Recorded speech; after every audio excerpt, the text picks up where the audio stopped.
السلام عليكم ورحمة الله وبركاته. ما أنا بس جبت مرا بكنا جاي نجرا تاني سنين يا رجال.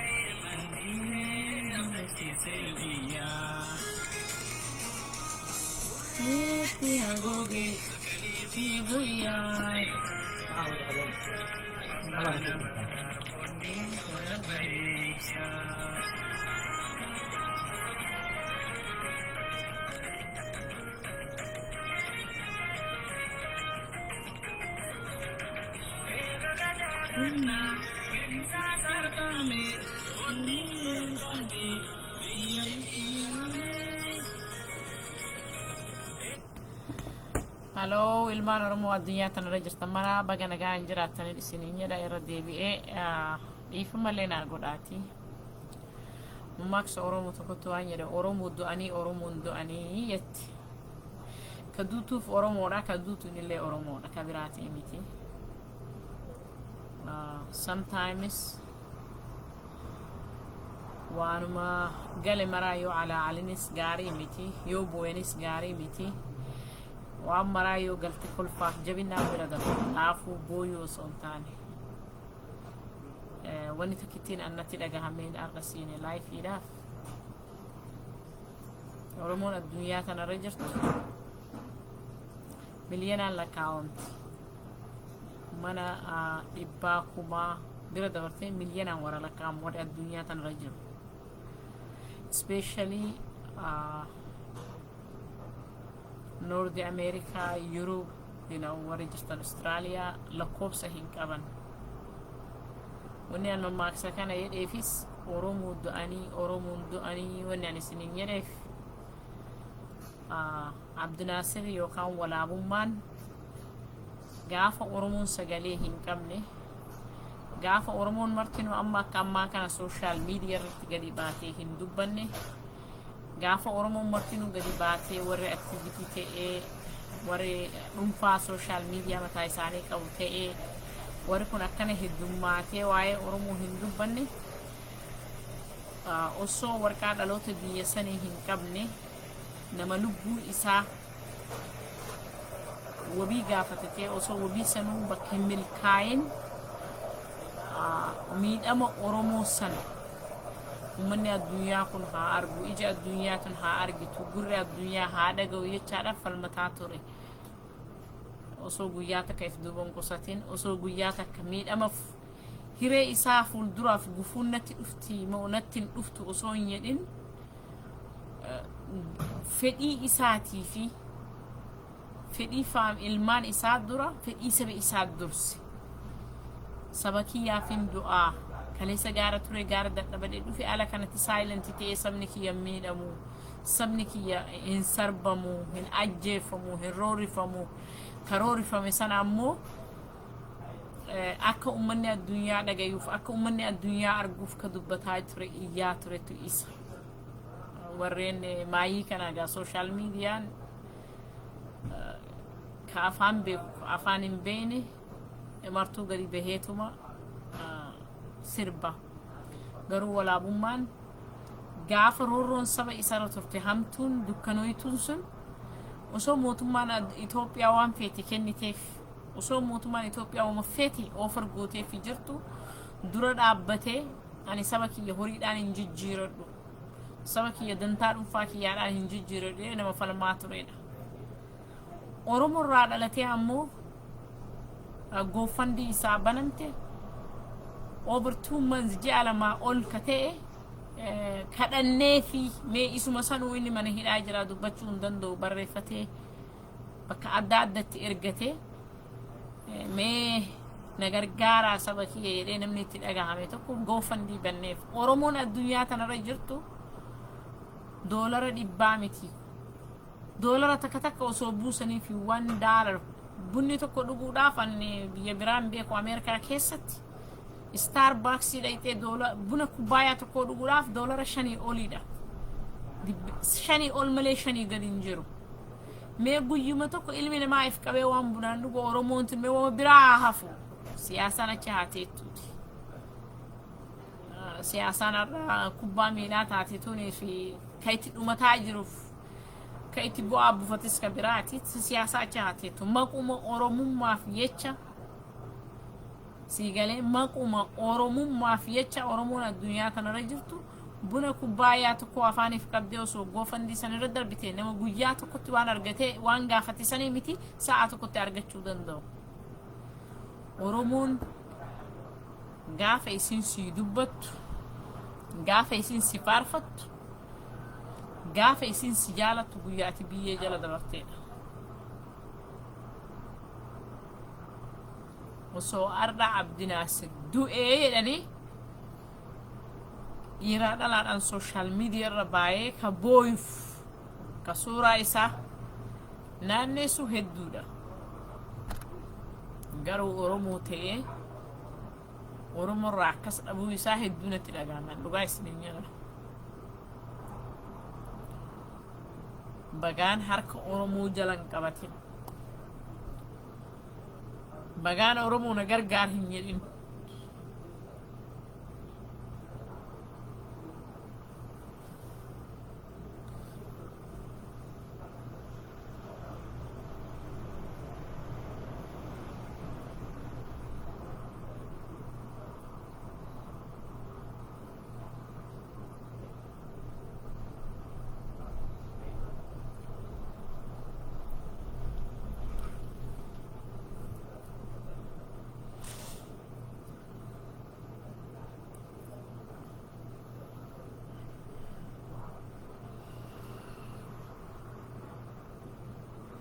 Iddoo haasa'u lennatti ulfaate jechaa hin jedhee dubbadhullee hin dhabe garuu jazaan ilma namaa nama bira gatama malee rabbi biratti hin gatamu.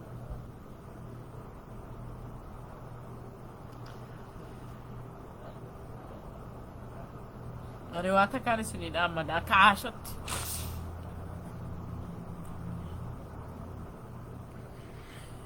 Yoon arda qurxame yoo tiye geettee arra duuti natti galti Aasha du'e jettanii Oromoo naan booyinaa.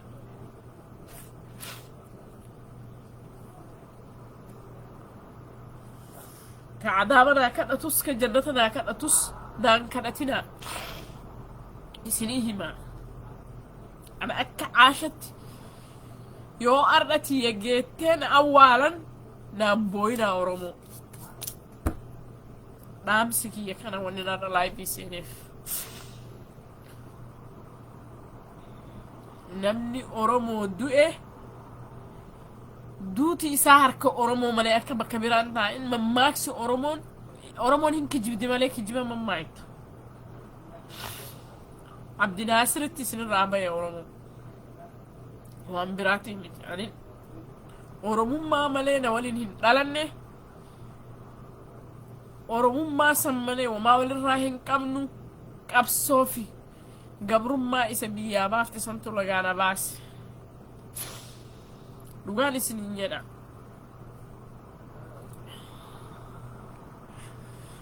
Akkana na cinqamee garuu waliin du'urra dabarfadhee du'uu wayeereetiin ara dubbadhe. Osoon akka Aashatti rakkoo isin gaafadhe haga isaa san akkan geenne argee jira. Ani Aasha rakkadhee na gargaara Oromoo osoo isiniin jedhe ka kolfuu fi ka gammadu malee ka soore Aasha jedhu akkan argine. Because dalagaa inni dalageefi ani dalageetu baalaansiidhaan gargar jedheen midaala.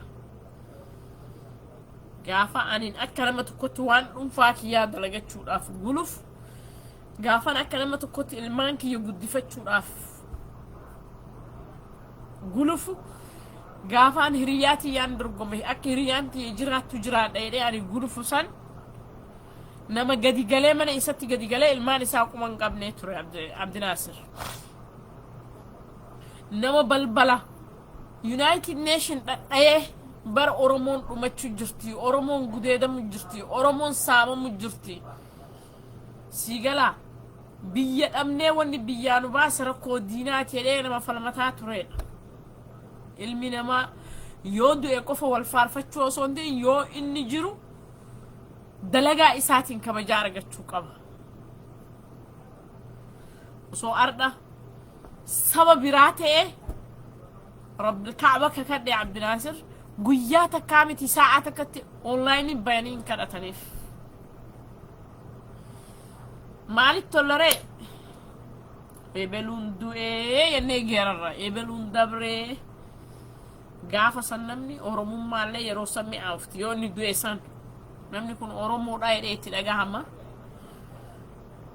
نمني سون لاغا ساني دو في غافا سانت دوفا نمني سون غوسو ساني غافا سانت دوفا اي بدين غافا نمني دوئي هذا اورمو كيسات ان دوغاي سني هيما كأني ألف كنا ولي ألت اللي وبربادي هاتو وقاف عنده إنا بوينا ورومو دوتي حالاف عمل إسي تبي هارجة توقف الحمد لله يو عنده أمتي بلنا أولا ورومو يو فيتهون أولا بيكيس جرو أمته ولينجرو نا أولا الحمد لله أمته بلنا كيس جرا قارو ورومو تئه bakka oromoon walii geettu bagaan arge osoo hin du'in bagaan isin arge oromoo akka naman taane akka namummaan isinitti hin dhagahamne kijibbaa fi dharaa fi jaalala dharaa walii qooduu malee dhugaadhaan namni lubbuu qabee namaa dhukkubsatu akka oromoo keessa hin jirre nin arge maaliifi osoo nama feemasii biraa ta'u taate osoo nama dantaa biraatiif fiigu taa'e gruppi inni jala fiigu santu harka dhayaaf murna inni dibbeetu muuf santu harka dhayaaf akka rabbitti garuu ammoo wamaan dhabu ilmi namaa qooda isaa nyaata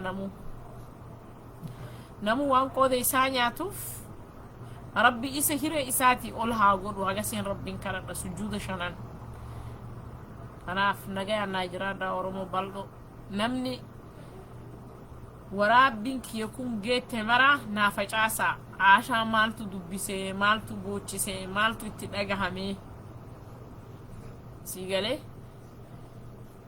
ani warra Facebook irratti wannaa soqatuu miti yookaan warra YouTube irratti riskii barbaaduu miti alhamdulillah namni garii oo Facebookidhaan heddumeeffachuu yookaan YouTube illee hin beeku sii galaa mal signora social media biralle himbe Facebook kana ranta amale yaro hago oromo ngeto argu ki yaftu nakti daga hamina rafisu daddabi asana ma akamin radalade sanyi akamin radalade ennu qaba ennu dadadda sinigale siyasan oromo wal qoda amantin oromo wal qoda gandan oromo wal qoda gosan oromo wal qoda wani tarabbi lenutti agogeef akkanuti gararraa dhibee qabnu nu arge rabbiin oromoon garuu gaafa ati qabdu tarba sitti baati yoo gaafa ati wanna yetu nama tarba nama boo akka isin taatan isin argi isin arrabsallee arra I don't care garuu wanni ammarree ida deebi'ee sin jedhu aashaan duute jettanii naan booyina عشان يو أنا ركض لي الحمد لله ربي برانا دفتي أنا ربي بيكو يونا دبرت لي ربي برانا دفتي الحمد لله إن مو ربي قدر ربي تأمنوا جارو سبا جاري توكو كبايدي أكتين هذا نادينا كو سبا يرو أنجرو كوفنا جالت سبا يرو أنكواد كوفنا نادس سبا يرو أمفياكا وكوفنا ولي فيو كوفا كان كونا جرسيس because ilmina ma nama barachuudhaaf rakkachuu qaba yoon rakkatin nama barattu sii galee warri oromoo yettanii iyyatanis dhumti keessan yoo wanni tokko isin rageette akka namni tokko isin duuba hin jirre laalaa argaa barmoota isinii haa ta'u haga isin jedha nagayaan naa jiraadha. Salaamu alaikum.